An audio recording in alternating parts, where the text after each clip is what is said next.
Kano fight for the freedom of our people. A realization that a fix within the current enclave and its institution is impossible. We have demonstrated beyond doubt our resolve to be free, and we must stay focused until our freedom is achieved.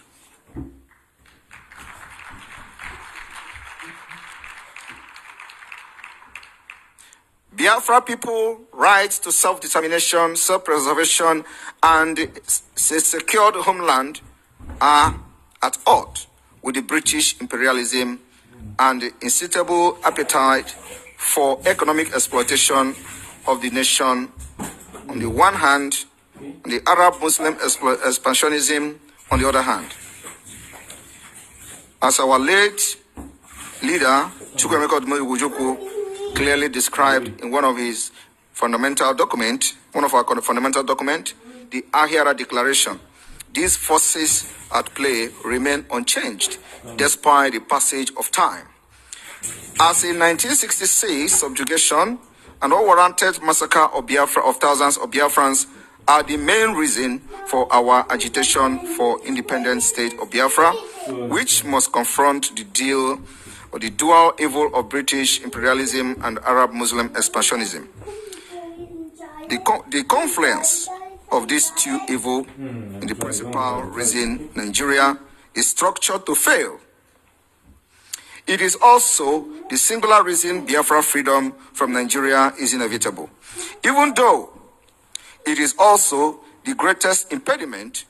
It would be childish to assume that these obstacles have disappeared. However, this time we are probably better positioned to manage their complexities better than before, particularly on the account of egregious activities of the Nigeria state and their sponsors. We will use all available means, known and unknown to mankind, to fight for our freedom. We are already seeing the impact of the sit-at-home, which was initiated to demand the release of our leader, Mazi Nnamdi Kanu. We are going to fight, or we are fighting this freedom of Biafra in many dimensional ways. We are using the political approach, we are using the armed struggle approach, and we are using the diplomatic approach.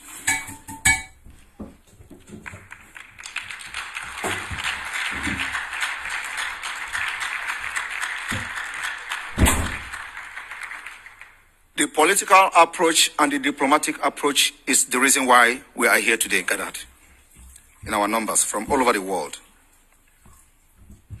British imperialism. The British prejudice against Biafra and Igbos in particular played out again recently in a predictable fashion after orchestrating the kidnap, torture, and rendition of our leader, Mazi Nnamdi Kanu. The three co-conspirators had assembled in London to celebrate their feat. The British Prime Minister Boris Johnson, the Kenyan President Uhuru Kenyatta, and Nigeria ex-President then Buhari assembled in London in the summer of 2021 after the kidnap of Mazi Nnamdi Kanu, not for economic summit, not for Commonwealth meeting, but for what appears to be the track glasses of champagne, for a job well done. 2 years after Mazi Nnamdi Kanu was residential to Nigeria, he remained in solitary confinement despite his failing health and two court judgment for his release. Britain is yet to make public pronouncement denouncing abduction and continued detention of their own citizen, Mazi Nnamdi Kanu. Up to date, the sit-at-home initiated to demand the release of Mazi Nnamdi Kanu, and of course, Biafra referendum is having the desired effect and will remain a potential tool in our toolkit until Mazi Nnamdi Kanu is released.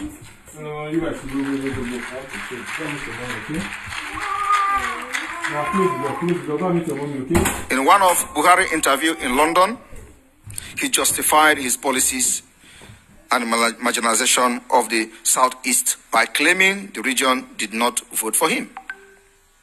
The British interviewer did not attempt to educate the Amajiri president that a president is for all, not just those that voted for him. Buhari's disdain for the Southeast is epoch, and he would never resist an opportunity to slight the region. Despite making incendiary statements and infamously characterizing the region as a dot in the circle, those with the head of those put numbers together have now revealed that Biafra initiated sit-at-home civil disobedience is causing Nigeria loss up to 30% of her gross domestic product.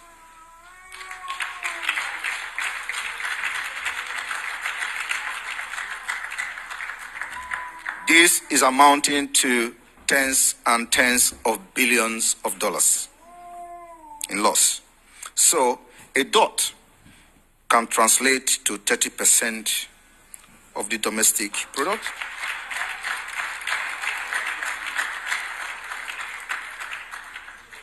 What a powerful revelation.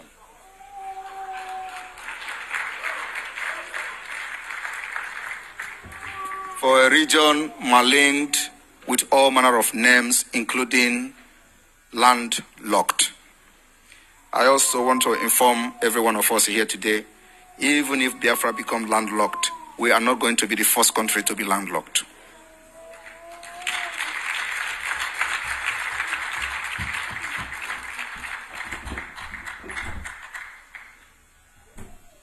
Even the imperialist British was getting rattled too at the development from our civil disobedience, from that small dot.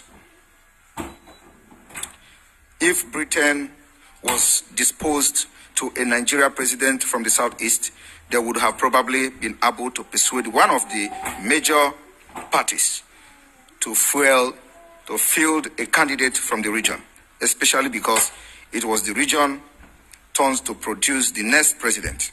Rather, they opted to play the British card.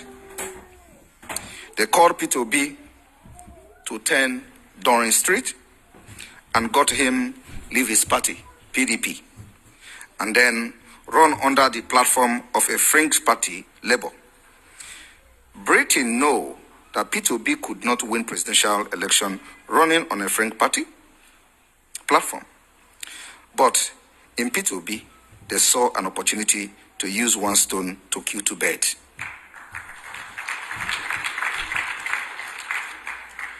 This particular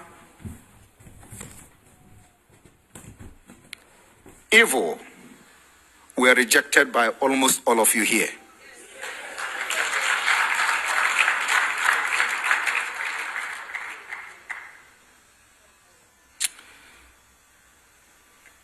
P2B's participation in the sham election will give it credibility and at the same time distract us from making progress with our agitation for Biafra freedom.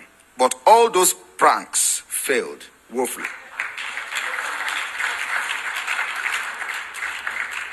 Let me also remind you that the total registered voters in Biafra territory, which is the combination of the South, so-called South-South and Southeast, were 24 million people. Out of these 24 million people, 20 million boycotted participating in the election for Biafra. The total number of people that participated in the election was about 3-point-something million. This is a referendum on its own. It will go down in the history. When Biafra has been declared, it is going to be part of our case after Biafra declaration, which is going to happen very soon. We are going to use their own mechanism, their own voting system, and their own statistics to justify our referendum.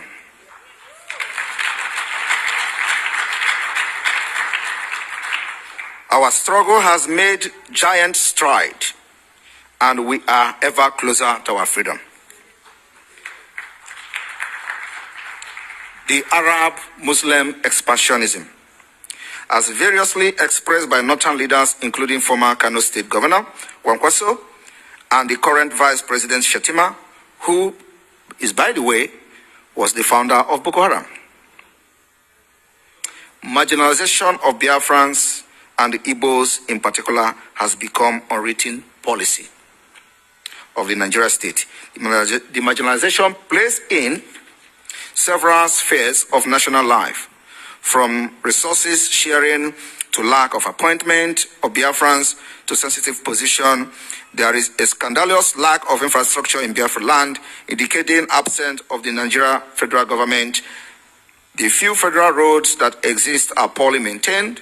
The federal government refuses to maintain those roads even when they are completely impassable. Yet, the federal government refused to grant state government permission to maintain sensitive federal road within their jurisdiction. For example, Onitsha-Owerri Road has been completely severed by gully erosion at Onitsha. On the other end of the city, the Onitsha-Enugu Expressway is impassable. In effect, except for the Onitsha-Saba Road, Onitsha town is essentially isolated, and the resultant traffic deadlock can result in journey of 1 hour taking upward of 8 hours. In addition to very inhumane roadblocks by the Nigeria Boko Haram infiltrated security agents. This has been the state of road in the region. The citizens with poor understanding of their right and obligation of their government to them are forced to live in conditions that we considered inhumane in the other part of the world. There is nothing they have not tried. Without exception, foreign investors are steered away from the region by Nigeria government. It is not by error that there is no government-funded industry in the area.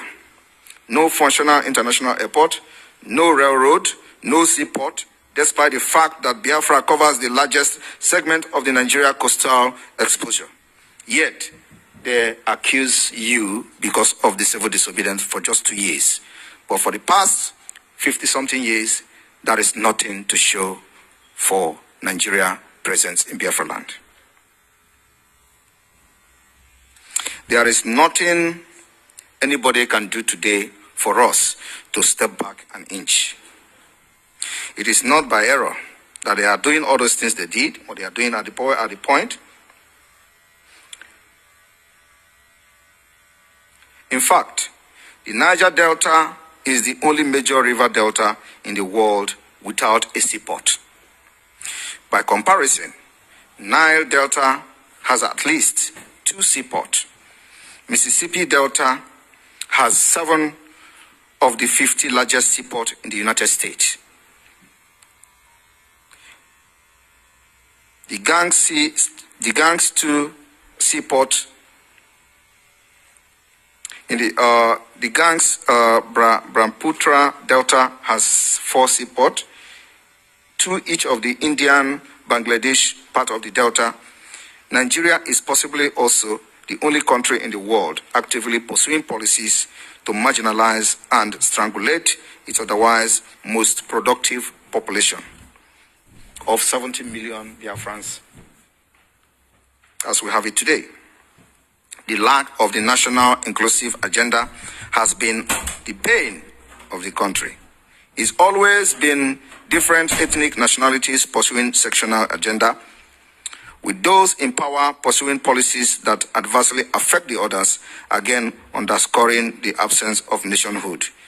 And any idea of one Nigeria is merely a lip service destined to a catastrophic end. The dangerous diversity must be dismantled for us to be alive.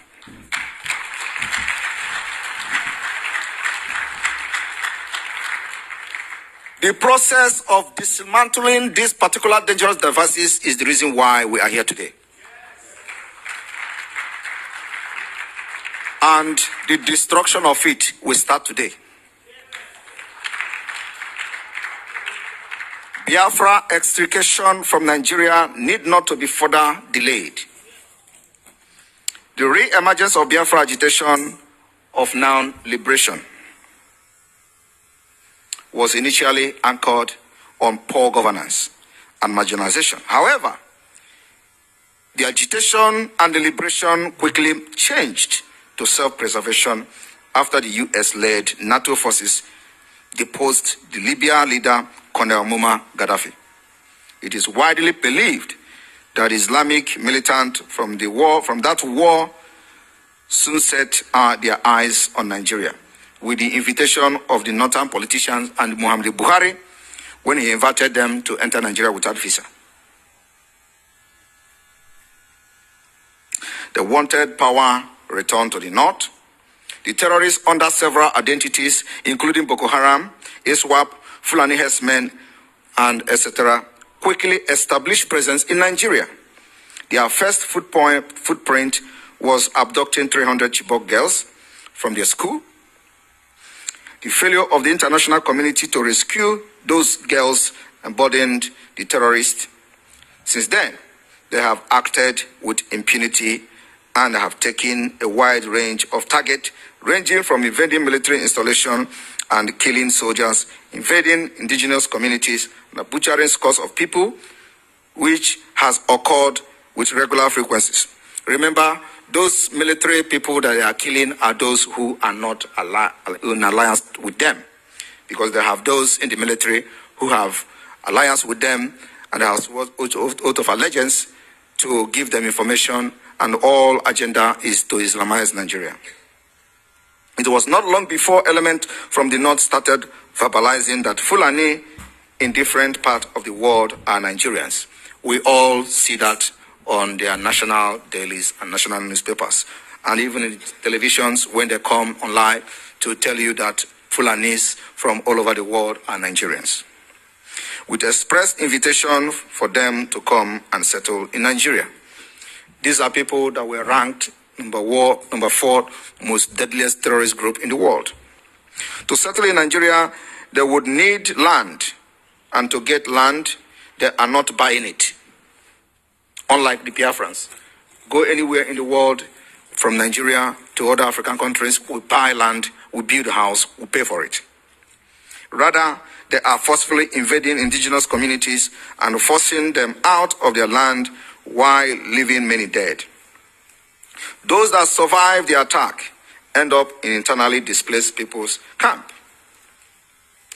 There are millions of people now in those camps, and these rampaging Fulani invaders have had the effrontery to still attack people in these camps.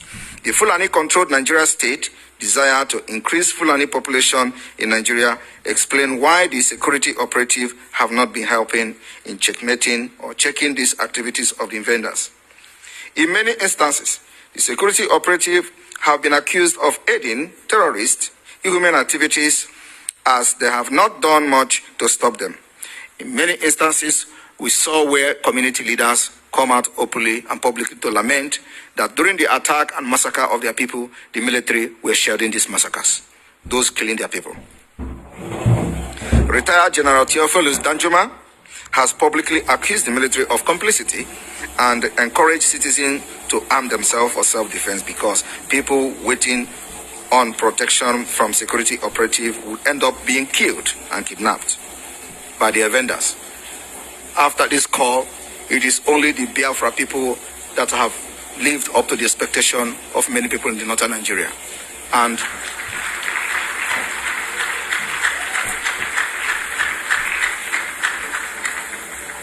that is made possible because of you that are here today seated. Because of you, we are no longer crying like we used to do in the past. So the agitation and the liberation for Biafra freedom has since shifted from agitation and marginalization to agitation for self-preservation, or at least the latter has bolstered to the former.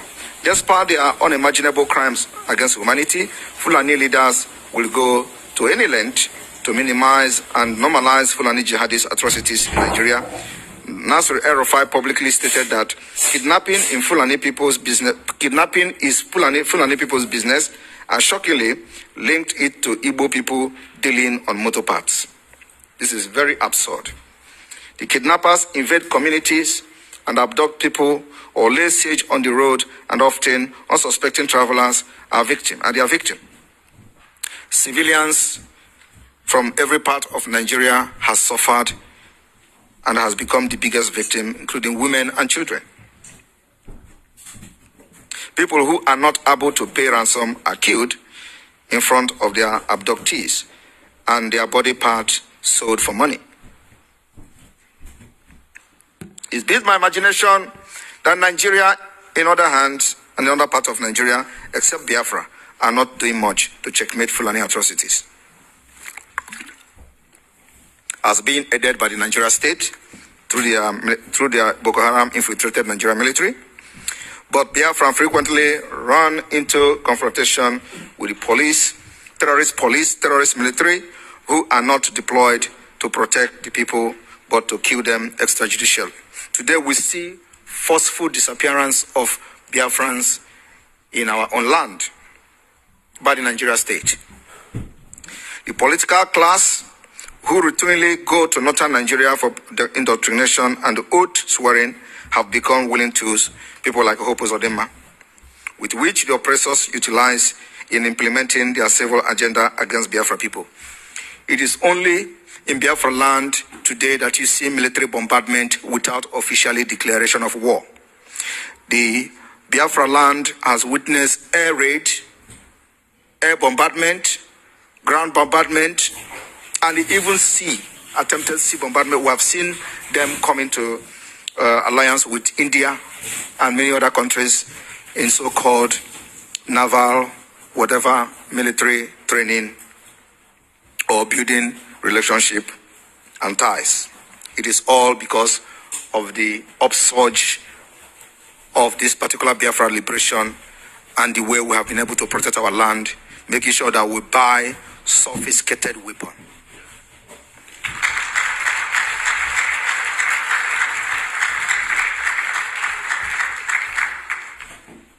In many instances, these politicians and leaders from the region lack the moral ground to fight for the interests of the people they serve, and in several occasions have openly canvassed for measures.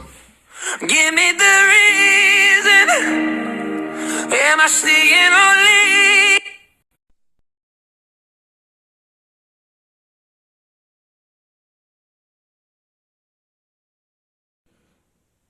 Videos. These same politicians will ironically oppose such measures when other regions of the country are involved or in matter affecting neighboring countries. Very recently, a former governor and current senator, Orji Uzokalo, who frequently called former dictator Muhammadu Buhari my father, bragged on multiple occasions about getting Tukuno jet from his father to bomb villages in Biafra land, and he actually did it. This particular sin and atrocity against Biafra people by people like Orji Uzokalo can never be forgiven.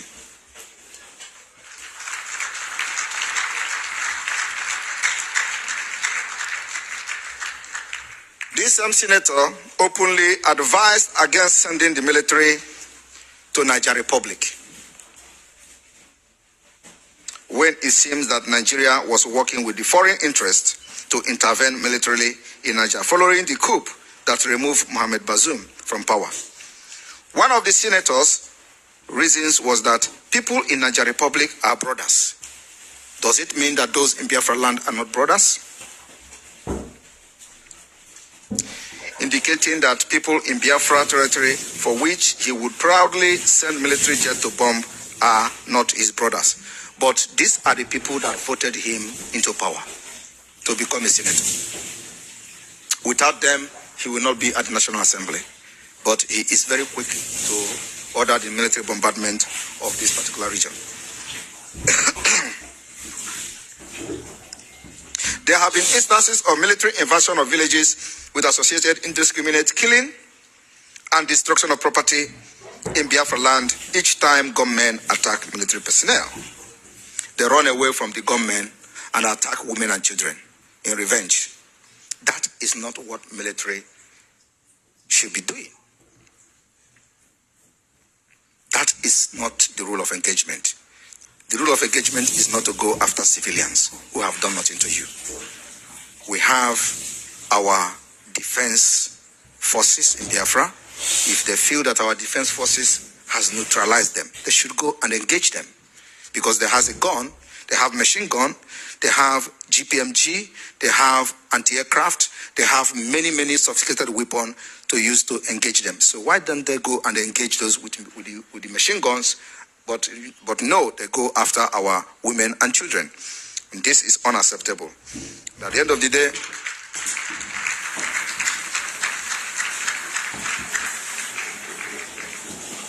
our beef with Nigeria is not going to end after Biafra declaration. We will make sure that Nigeria and everybody who participated in the atrocity and the killing and genocide against Biafra pay the full price of law.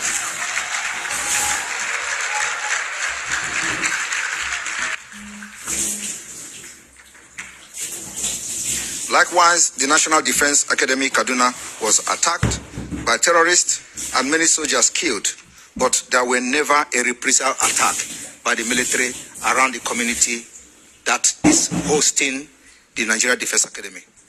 That is something that every one of us, including those who are not here, should be pondering on.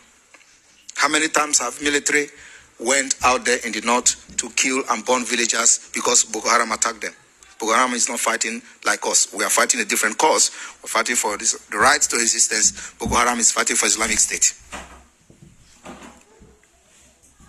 What do you want? The same thing happened in Kuje prison, when Kuje prison in Abuja was likewise attacked by the terrorists. Again, the heaven did not fall by the military conducting a reprisal attack on the communities in Abuja, like they do in Biafra land. The story goes on, a clear picture of double standard, all indicating that the nation of Nigeria, of one Nigeria, is a deceit and unraveled fraud. Hence, our unflinching resolve for an independent nation where security, equity, justice would prevail.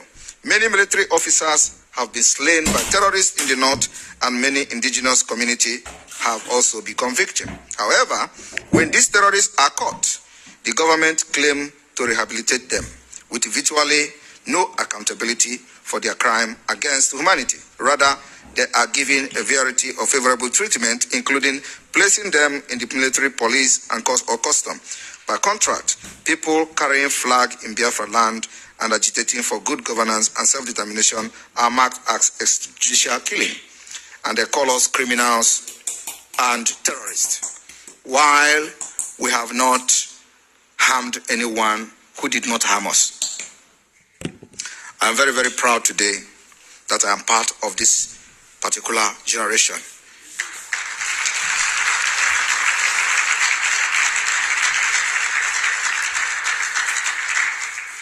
The Ohaneze Biafra politician without regard for Biafran lives. In 1954, at the Commonwealth Games in Vancouver, Canada, Emmanuel Ifejuna got Nigeria its first gold medal in an international tournament, a feat that was internationally celebrated in the whole of Africa, as he was also the first black African to win such laurel at an international stage. It took several decades before Nigeria could win another gold medal in an international stage. Chioma Ajunwa jumped to Olympic gold in Atlanta 96. In that same tournament, Kanu Nwankwo led Nigeria Olympic soccer team that was predominantly of Biafran extraction to gold, beating the much celebrated Brazilian and Argentina team on their way. Not to forget the exploit of Ndoka Ubade led Golden Eaglet in 1985 and the order that followed after. The list goes on and on. Yet, we are being neglected as the second or even third class citizens of Nigeria before we started this Biafra agitation. In the last 1 to 2 years, several videos have been circulating on social media showcasing the ingenuity of Biafra youth. I have watched many of these videos with severance. I watched a Biafra youth display 3 motorbike, and also prototype a plane that despite its deficiencies was able to fly. This youth of Biafra, who started having visions of invention in his dreams, could easily be seen as Biafran vision of America Wright brothers.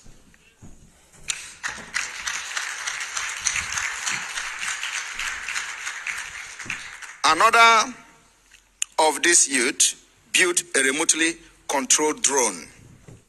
One of the youth displayed a stylistic design of a car with intriguing build function, such as rotating the driver's seat to let drivers out. Another youth built an ATM that actually dispensed Naira note.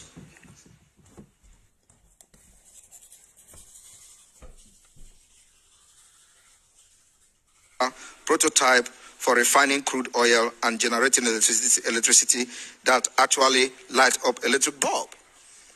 I have also seen another Biafran build Rolls Royce. Most of you have seen it.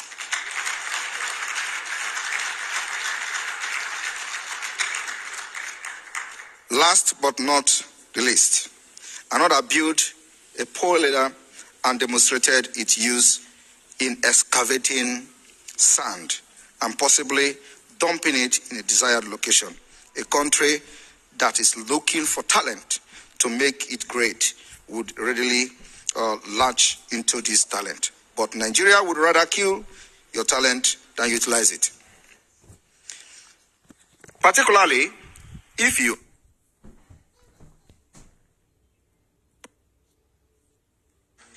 then University of Biafra will build all manner of weapons.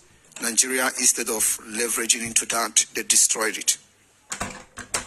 For this reason, Biafras whose invention are discussed above, I am announcing a scholarship immediately Biafra is right.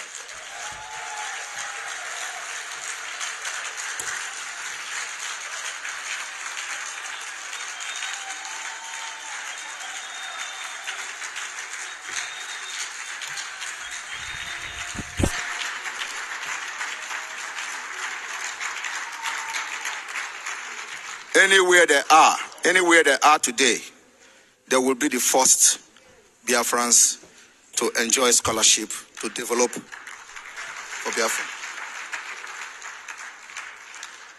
One thing in common with all these super gifted athletes and inventors, they were born by parents, mom and dad, who probably did not have pedigree in their own share of talent. In particular, our budding inventors have parents who may not have had substantial education, talk less of pedigree in science and technology. So, when you set out to kill on sight, male and female suspected to be Biafran supporters like Nigeria have done, or indigenous people of Biafra, IPOB members, you are unwittingly killing the potential mom and dad that may give birth to that super footballer or inventor of tomorrow. Why is this important? Many Biafran youth that are being slain today extrajudicially by Nigeria police, Nigeria Boko Haram controlled military for no crime other than being a male and some cases female, found in the southeast, could be the mom or dad of the super talent tomorrow. I want to inform you today that most of the weapons that Biafra are using today are locally built.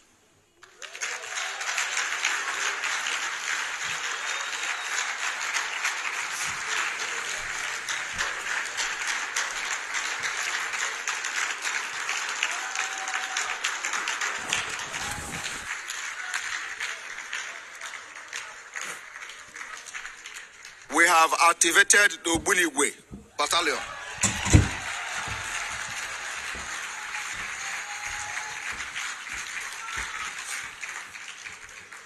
Ogbunigwe Battalion is dealing decisively, mercilessly with the Nigeria terrorist army.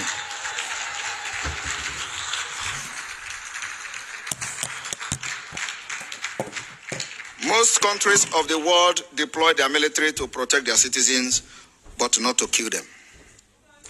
And even on the quest for Biafra Liberation Army, protect our land, protect our women and children.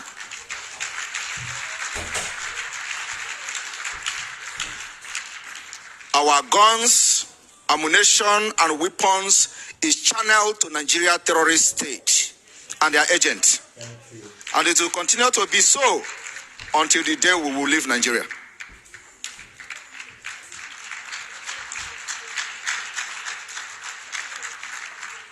Soon after, Mohamed Buhari, on June 1st, 2021, threatened to talk to IPOB in the language they would understand for agitating for Biafra.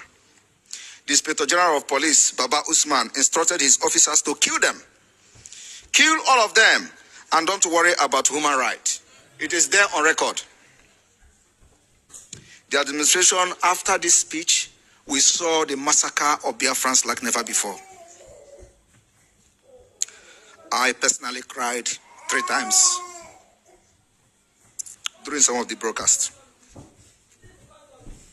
And of course, while some people will pretend as if they actually care, this man is still working free man today. Nobody has taken him to court or prosecuted him for crime against humanity, against Biafra people.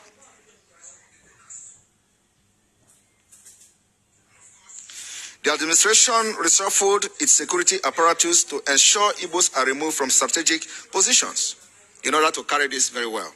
And they did it, and they succeeded. Since then, the military and police have unleashed mayhem across the southeast, killing, maiming, burning houses across southeast of Biafra, and traumatizing the entire region. Not only that the southeast governors and Ohanese have not condemned this atrocity, in many cases they were seen to be facilitating them. When Wike killed Biafrans in Obigbo, Ohanese went there and sang his praises. Every member of Ohanese can never be forgiven.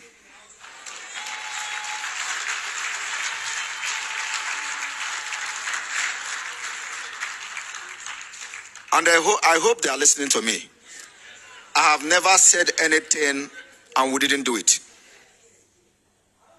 The military and police invaded Ebonyi State and Imo State on the invitation of the governors of the state, Dave Umahi, then, who is now a minister, and Hope Uzodinma, who is currently piloting the killings in Biafra land.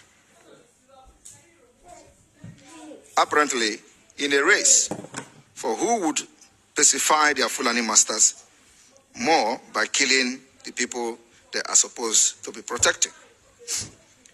I remember during the time Nigeria was purchasing Super Tucano from America, there was something called Lehi Agreement. The Lehi Agreement was that you can't use that particular aircraft to commit crimes against humanity. And then also there was a court injunction, whether it was fake, because you know there are fake people who think they were fighting for Biafra. We're paying them money for nothing. A man who called, what is his name again? Bruce Fenn, claimed he went to the American court to get injunction that Super Tucano will not be used on Biafra space. I want to ask those people who deceived us then, why are Super Tucano flying on our airspace today without nobody talking about it? But I was told that American court has given injunction that it cannot be used on Biafra space. It is only in the north.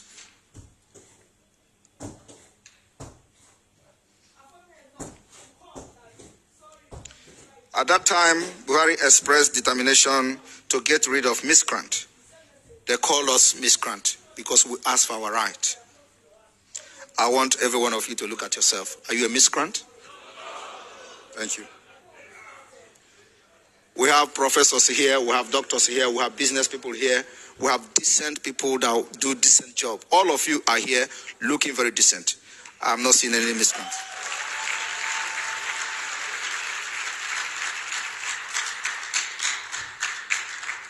This man who never went to school, who cannot actually be in the same class with you because you are more brilliant than them, he expressed the desire while doing nothing about super miscreant and murderers pillaging in the north and committing mass murder on a daily basis.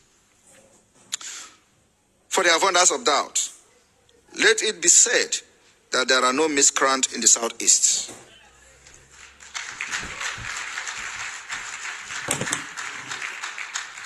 What baffles me the most is how and why Ohaneze and Southeast governors were willing accomplices of the Buhari evil agenda against Southeast and part of Biafra, which they actually achieved. Because a lot of our youth, over 40,000 people, have been killed, 10,000 missing, many thousand being detained illegally without any trace of them today.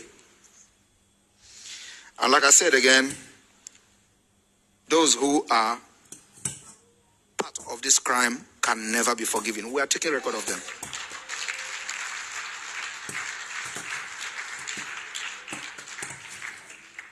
They never believe that what we are doing is going to be success. Today, some of them are panicking. As I'm seated here a few minutes ago, I was getting a message from those of them in the zoo that they are summoning emergency meeting because of this particular convention.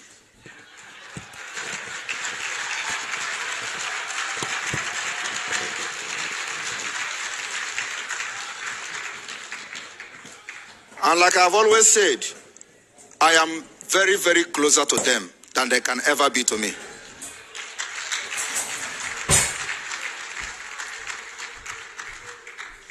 Buhari evil agenda against Southeast in terms of mental health and other health indicators.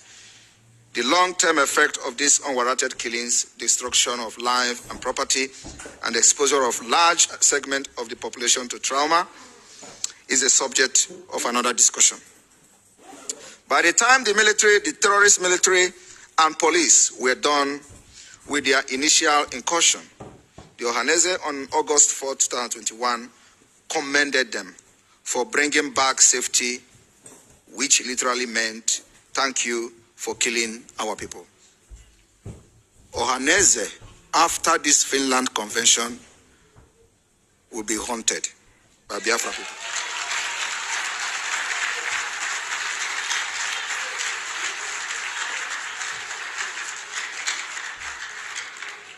It is the only way to effectively implement the self-defense of Biafra people, by making sure that those who are the genitor and the instigator of this killing are stopped.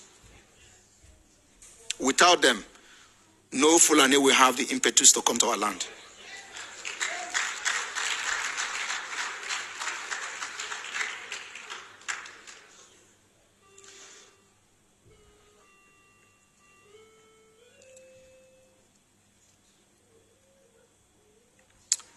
August 5, the Human Rights International indicated that Buhari government indicted Buhari government for extrajudicial killing of at least 115 people. Of course, people, when I mean people, I say Biafra people in the southeast, from March to June 2021. But at Owerri Federal Medical Center, the facility was said to be overflowing with corpses of those extrajudicially murdered by the police and military.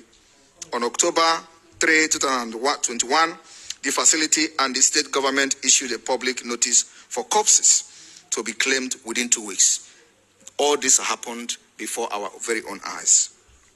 The deadline to claim the dead or plan for mass burial of the slaughtered by government agent, many of these people had been killed without any families knowing about it. When did you hear about mass killing in Biafra since we took over this government? We have stopped them with superior firepower.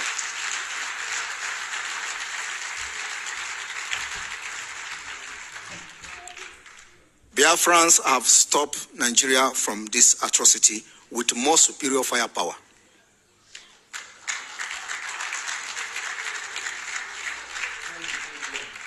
We will continue to add to our weaponry. After this Finland Convention, our agenda is to make sure that we bring down every sophisticated weapon you can think of. We can lay our head on.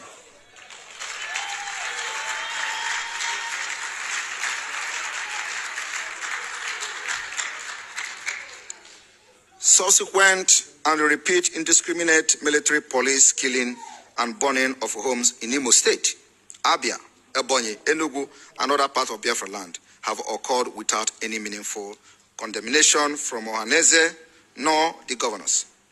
Anambra State was relatively spared from the killing from June 2021 until November 6, 2021 election. The Buhari administration deployed over 3,400 security forces to Anambra State, with the usual order, shoot any Biafra sympathizers. As the administration was determined to conduct an election for state governor that many believed was a sham arrangement, to impose a governor on the state and giving a historic backdrop of the declaring winner even when election do not take place. I want you people to understand that today, Hope Uzodinma of Imo State already have a result of the election that is to be conducted this November. Even at that, we will stop election in Imo State.